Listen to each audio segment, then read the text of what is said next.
Serbisyo ka lang, huwag mong pabayaan yung mga mahihirap nating kababayan. Kung nakikita lang niya ngayon kung gaano yung suporta, kadami yung suporta sa kanya, ay lalakas po ang kanyang loob. He is okay naman po. Nakausap siya ng abogado.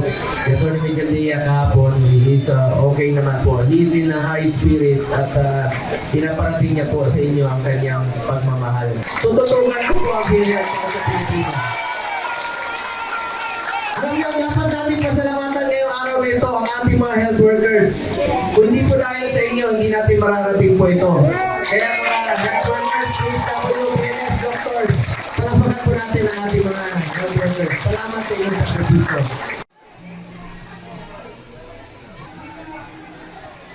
Three, two, one.